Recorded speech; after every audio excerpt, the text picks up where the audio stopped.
Estamos de volta com o TV Câmara Entrevista e hoje estamos conversando sobre racismo em nosso país. Para falar sobre o tema estão conosco a professora do campus de Jacareí do Instituto Federal de São Paulo, Adriana Ortega, o Cálife Daniel da Silva, do coletivo Palmares Resiste, e também a Isabela Correia, estudante de rádio e TV, produtora aqui da TV Câmara e também do coletivo Nandi. Tudo isso, né, Isabela? Seja bem-vinda aqui. Tem que saber se faz bem tudo isso, as né? identidades culturais da pós-modernidade. Outro tema, para um outro programa. Gente, a gente voltou no intervalo, a gente estava falando sobre a questão, né, econômica e como isso também é um recorte para tratar do racismo no nosso país. Eu queria falar que até me perdi aqui nas minhas anotações. De fato, eu não tenho aqui o papel, mas vamos lá. A gente recebeu, agora a gente viu divulgado recentemente um dado que pela primeira vez, acho que na história do país, o número de estudantes negros e pardos superou o número de estudantes brancos nas universidades públicas. Eu queria saber como que vocês fazem a leitura destes dados, ao que vocês atribuem isso e se existe algum perigo de que isso possa ser usado politicamente. A gente vem aí de um governo que questiona esse tipo de, né, vamos dizer, a questão das cotas ou mesmo a luta histórica, né, racial no país. Como é que vocês estão interpretando essa informação, a divulgação desses dados? Essa política afirmativa de reserva de vagas, ela vem sendo combatida desde a sua implementação, né? Ela começa em 2003 na UERJ, no Rio, e depois ela é estendida ao restante do país e o Supremo chega a votar a sua legalidade, né? E, bom, essa informação surpreendeu bastante. As pessoas comemoram, estão comemorando, mas eu acho que já estão também começando a refletir o que esse número pode significar. Não sei, eu duvido desses dados, eu precisaria de mais informação, porque visualmente não é o que a gente verifica. A gente verifica o número maior de brancos, sim, como também nos cursos que são mais requisitados, como medicina, direito, engenharia, odontologia, nós não temos essa informação. Talvez nos cursos de licenciatura, pode ser, mas então estender isso como um dado para toda a universidade, no país inteiro, eu acho isso bastante questionável. Há também um problema que as universidades têm enfrentado, que são as fraudes. Então, isso também é algo a se questionar, para poder acessar, a se observar. Para poder acessar as vagas. Exatamente.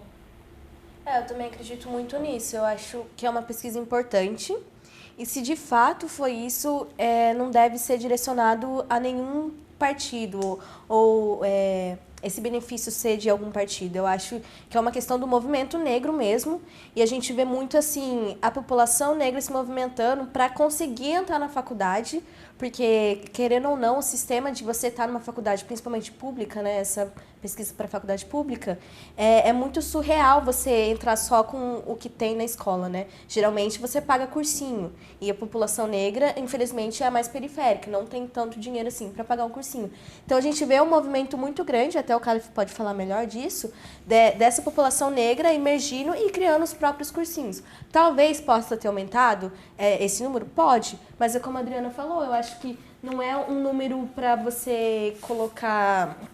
É isso, acabou a nossa luta, não temos mais problema, não é isso, porque foi superado essa foi questão. Superado porque de fato isso vai ser utilizado como um argumento para banir várias outras coisas, e também essa questão de quais cursos, porque a gente vê medicina, odontologia, direito, infelizmente ainda a maioria é branco. Eu acho que tem dois pontos a serem tratados aí. O primeiro de todos é que a população que está acessando essas universidades são populações, é um negro de pele clara ou é um negro de pele escura, porque a gente não enxerga essa população retinta lá dentro, essa população ainda está dentro da marginalidade, essa população ainda não tem acesso ao conhecimento requisitado para estar numa universidade pública ou particular, enfim, ao ensino superior. E o segundo ponto é que os movimentos e a população, eles têm que usar esse dado não para acabar com a política pública, mas para entender que a política pública está dando certo, que ela tem que ser contínua e ela tem que talvez dobrar, para ter mais pessoas lá dentro. Se tem pessoas que são consideradas negras de pele clara ou pardas, que elas estão lá dentro. Agora vamos dobrar para pessoas que estão mais na periferia, que são pessoas negras de pele retinta, também estarem lá. A gente não, aí que o movimento tem que se apropriar desse tipo de notícia e usar a favor para que essas políticas públicas elas continuem existindo, elas dobrem, elas melhorem e não que elas acabem. Aí que o movimento ele tem que se organizar e até lutar contra. Chegar ao ponto de ter a universalidade, né, no acesso às vagas. Nós não precisaríamos estar ainda fazendo vestibulares, seleções, porque o número de vagas é pequeno. Nós precisaríamos ter o acesso universal. Você quer cursar uma universidade? Você tem acesso. Então, é isso que nós precisamos avançar. Nós recebemos o depoimento de um jornalista, o Gustavo Nascimento. O Gustavo, que ele é de Mato Grosso, ele atua lá na cidade de Cuiabá. Ele fala sobre a questão das cotas raciais. Ele que era contra, mas hoje tem uma outra visão sobre o tema. Vamos conferir o depoimento que ele enviou para a gente. Olá, eu me chamo Gustavo Nascimento, sou jornalista, tenho 31 anos e eu moro em Cuiabá, capital de Mato Grosso. Eu fui um amplo defensor da extinção do sistema de cotas antes de entrar na faculdade. E eu comecei a ter alguns embates com alguns professores. Eu lembro muito de algumas discussões com alguns professores que hoje eu tenho muito carinho. Para mim era muito óbvio. Eu não preciso de ajuda. Eu tenho a mesma capacidade de qualquer um para estar aqui. Eu e quem quiser pode entrar na faculdade. Então quando eu chego na faculdade ainda com esse discurso, com essa ideia de tipo, estou aqui pelos meus próprios esforços e quem quer consegue, e eu chego lá e eu me deparo com uma realidade onde isso não é verdade.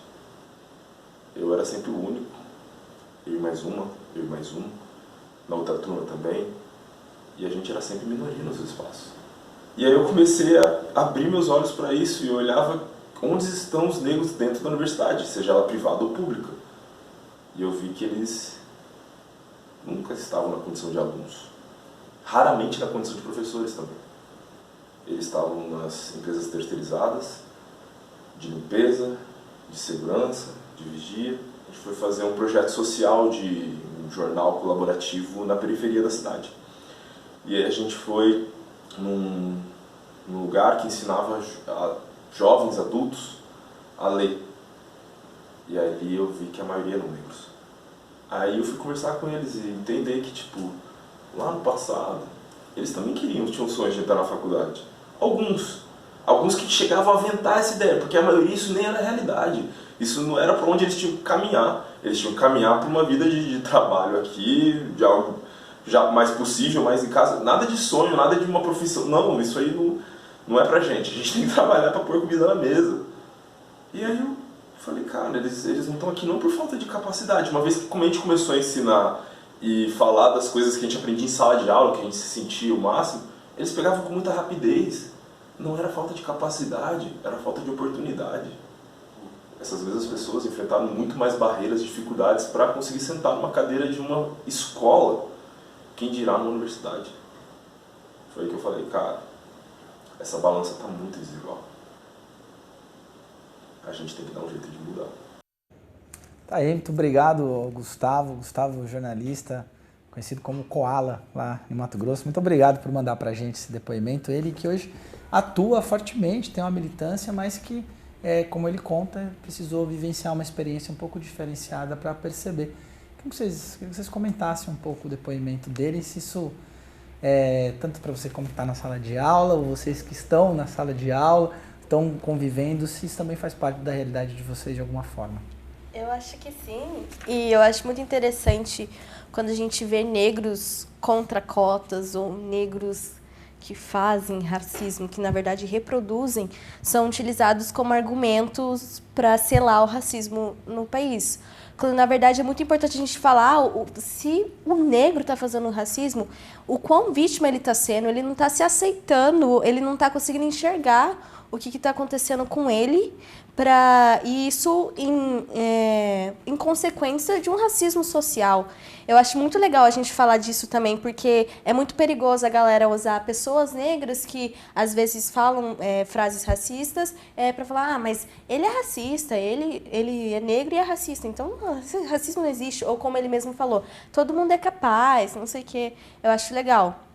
essa parte de se entender. E é interessante, quando eu escutei essa fala do Gustavo, o quanto na hora eu já lembrei de várias pessoas que eu conheço que são negras, não conseguem se admitir negras, às vezes faz racismo com outras pessoas negras, e o quanto eu vejo não como, nossa, ele é racista, mas, nossa, ele está sendo vítima mais uma vez do racismo que estão implantando aqui com a gente. Eu acho. É muito comum que nós tentemos justificar, né, ser contra a reserva de vagas, dizendo que o negro não precisa porque ele é inteligente. Então, nós queremos afirmar o tempo todo, e isso é necessário, essa afirmação, mas a questão não é essa, porque a reserva de vagas ela não vem reparar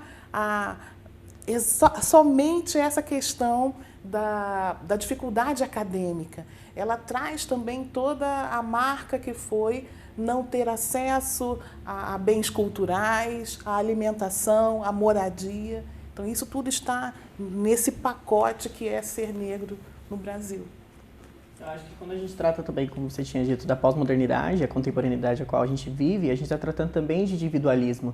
Então, esses negros que eles são exceção da regra, que eles estão lá dentro, eles não enxergam, às vezes eles podem estar não enxergando o coletivo, entendeu? Eles estão tão presos ao individualismo e ao fato de que eles são exceção da regra, que eles esquecem que eles são só exceção, e a regra é que essa população continua fora desses espaços de ocupação que ela deveria estar ocupando, entendeu? Ele está tão dentro da ideia de que ele conseguiu através de uma ideia da meritocracia e tal, que ele esquece que ele é só exceção da regra, que a regra, na verdade, é outra. E se tem exceção é porque tem alguma coisa errada, porque Exatamente. se a maioria é negra, a gente tem um lá dentro, é porque tem alguma coisa errada. E eu gosto de falar sobre a cota, porque a galera que é contra fala, mas é igualdade, não é igualdade? É todo mundo junto. Não é igualdade, é equidade.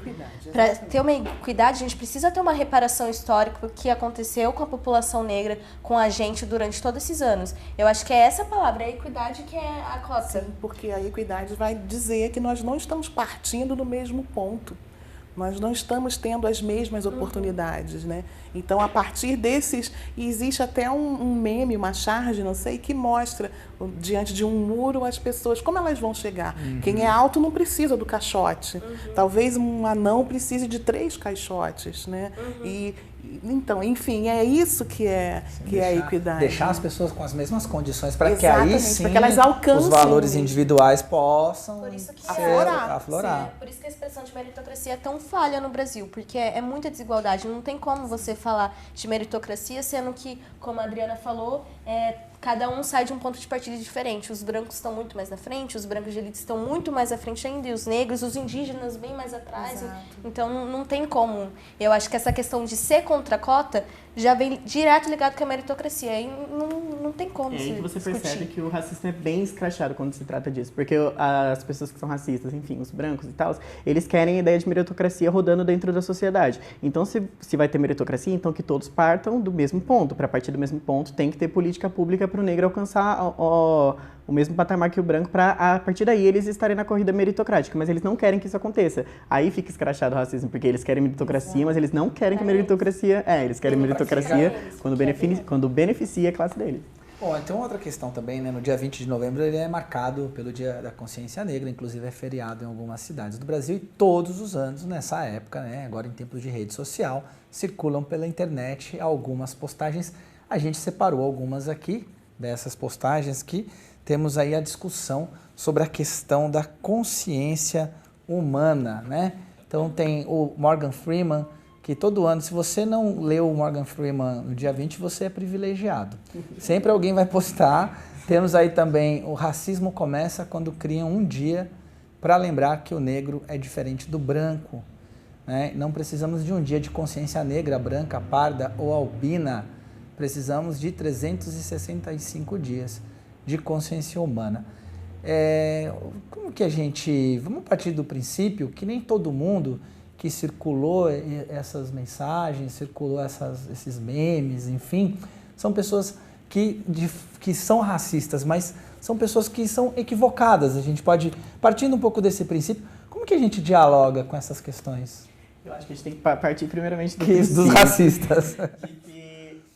Estando inserido na sociedade ocidental, a gente é racista. Não tem como falar. Não tem como escapar dessa situação. A gente é racista, faz parte da nossa estrutura. E quando a gente reconhece o racismo como estrutural, a gente reconhece também que a gente é racista. Exato. E aí a gente não está falando só da questão do negro, quando você diz que da sociedade ocidental, porque a gente tem com outras etnias, a gente tem com índio, a gente tem com os orientais também. Exatamente. Sim, e eu acho muito engraçado quando as pessoas me mandam essa coisa do Morgan Freeman, falando que é necessária consciência humana, e eu acho muito interessante esse que compartilharam, que é o racismo começa quando cria um dia para lembrar que o negro é diferente do branco. A questão é que o negro é diferente do branco na sociedade, entendeu? Ele é diferente, não tem como falar assim, somos todos iguais. Não é, a gente tem que partir do princípio de que somos diferentes dentro da sociedade, somos tratados diferentes dentro da sociedade, as relações de poder econômica, social e política, ela diferencia essas duas populações. Então tem que partir desse princípio. Então, faz o menor sentido, a lógica, não tem a menor lógica falar isso. E falar que, consciência humana e tal, consciência humana, também é um pouco racista. E tem uma coisa que a gente fala bastante no coletivo, que eu adoro, que eles, nossa, eu racho o bico quando eles falam que o dia 20 de novembro não é dia da consciência negra, é dia da paciência negra, porque quem tem que ter consciência é o branco, porque é ele que pratica o racismo. Eu acho que isso resume completamente o 20 de novembro. Então, é interessante a gente pensar nisso, né? O racismo começa quando cria um dia para lembrar que o negro é diferente do branco. Esse dia foi criado quando começaram a retirar negros da África e a trazer para as Américas escravizados. Ali, e quando se começou a justificar filosoficamente, religiosamente, essa escravidão. Então, a escravidão sempre existiu na história da humanidade? Sempre existiu. Mas a escravização com um tom racista começou com as grandes navegações. Começou com essa expansão marítima e com o estabelecimento do capitalismo, desse sistema que se cria aí no século XVI, que se difunde, né, e é sustentado por essa mão de obra escravizada. Então, o racismo, sim, começou nesse dia aí, que criaram uma justificativa para dizer que o branco era diferente do negro. Eu acho muito interessante essa questão de somos todos humanos, somos todos iguais, e o quanto isso está cercado muito atrás do discurso autoritário e do discurso fascista. Somos todos iguais, né? E aí, por trás disso tudo, tem essa questão de igualar só uma pessoa e excluir outras. Eu gosto dessa questão do que o Calif falou. Não, a gente é diferente. Essa questão do relativismo. E o quanto isso é importante para a gente entender a nossa sociedade. E que ser relativista e entender que o outro é diferente é a única forma de você conseguir ser justo com todo mundo. Porque não tem como você... Se você não entende que a pessoa negra ou a pessoa indígena é diferente, sobretudo em questões sociais, não vai ter como você entender a realidade dela. Como que você vai conseguir incluir? Como que você vai conseguir ser justo? E isso eu acho interessante, que não é só nas questões de políticas públicas, mas as questões dentro do movimento negro, nas questões dentro do movimento LGBT, nas questões dentro do movimento feminista, na questão dentro do movimento indígena. A gente precisa relativizar, porque senão nunca vai andar. Porque senão o que acaba acontecendo? Por exemplo, na luta feminista que a gente está aí. Não, mas somos todas mulheres. Não, peraí. As mulheres brancas são diferentes das mulheres negras, são mulheres indígenas. Se a gente não trata isso, a gente faz uma luta para todas as mulheres e vai continuar acontecendo essa coisa do opressor e do oprimido. O que vai acontecer? As mulheres brancas vão oprimir as mulheres negras e as indígenas vão ficar tudo embaixo, junto. Se a gente não consegue relativizar, nada vai andar. E eu acho muito legal falar essa questão de diferença e o quanto isso não está ligado à exclusão. É você entender a diferença do outro, é entender a realidade do outro e aí sim ser justo, eu acho. É o respeito à diversidade. O respeito à diversidade, é exatamente isso. É haver recortes, porque existem demandas diferentes para cada recorte. Então não tem como tratar como igual. E eu acho importante também a gente se perguntar assim, igual, mas qual que é o padrão que eles querem igualar? É o padrão branco. Então, nós não somos... Eles não querem realmente falar, nós somos todos iguais. Somos todos mais ou menos brancos. Vem pro nosso lado, vocês são brancos, entendeu? Eu acho complicadíssimo. Gente, infelizmente, chegamos ao fim desse programa. Eu quero agradecer muito vocês pela presença aqui, proporcionando para o nosso público esse debate. E deixo também aí o espaço para umas considerações finais de cada um de vocês. Vocês querem começar? Eu gostaria de recomendar a leitura do livro Escravidão, do Laurentino Gomes, que saiu agora, né, um historiador aí que escreveu aquela trilogia sobre 1808, 1822, 1889, falando da formação da nação brasileira, politicamente, né, do Brasil, e agora ele fala sobre a escravidão, volume 1, e ele traz ali revelações bem importantes para a gente pensar nessa luta, e ele diz acerca do racismo estrutural que tudo que nós fomos, tudo que nós somos e tudo que nós seremos como país está atravessado pelo racismo. Então, isso é algo bem importante para a gente refletir.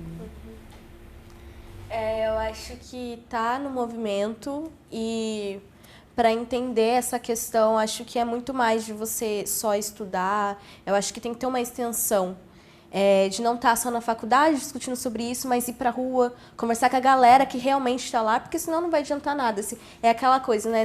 O que importa tanto academicismo, se o seu academicismo, sua sabedoria sobre escravidão não chega a quem está na rua, não vai adiantar nada. Você vai estar falando para branco e quem deveria ouvir de fato para se empoderar não vai ouvir. Eu acho que Calling na Rua tem vários movimentos, inclusive aqui em Jacareí, o Palmares, Batalha nos Trilhos, Coletivo de Mulheres Nandi. E acho que é isso.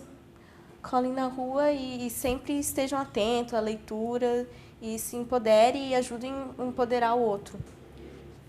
Quando se trata... eu queria falar... Eu me apego a dois pensadores que eu adoro, que é a Angela Davis e o Antonio Gramsci, que são pensadores que, para mim, assim, são incríveis.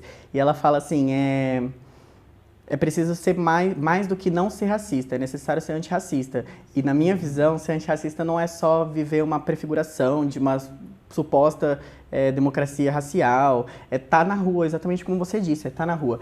E estar dentro dos movimentos e trabalhar pela superação do racismo, pela superação, não só pela batalha, mas pela superação mesmo. E aí eu me apego a Antonio Gramsci quando ele revive Friedrich Hebel, quando ele fala que viver é tomar partido. E essa é a verdade. Quando você não toma partido, um partido antirracista, você está colaborando pela conservação do status quo. E o status quo, ele é racista. Então, se você não luta contra ele, não existe um meio termo, não existe estar em cima do muro. Ou você luta, ou você está ajudando na conservação desse status, entendeu? Tem neutralidade. Não existe neutro. Ou você luta para os dois lados. Dizer que é neutro é tomar um partido. Exatamente, né? exatamente. De não fazer nada para mudar. Muito obrigado para você também aí que nos acompanhou aqui na TV Câmara Jacareí. Você pode rever esse programa, inclusive, e toda a nossa programação em nosso canal do YouTube. Nos siga em nossas redes sociais. TV Câmara Entrevista fica por aqui. Até a próxima semana com um novo tema para você.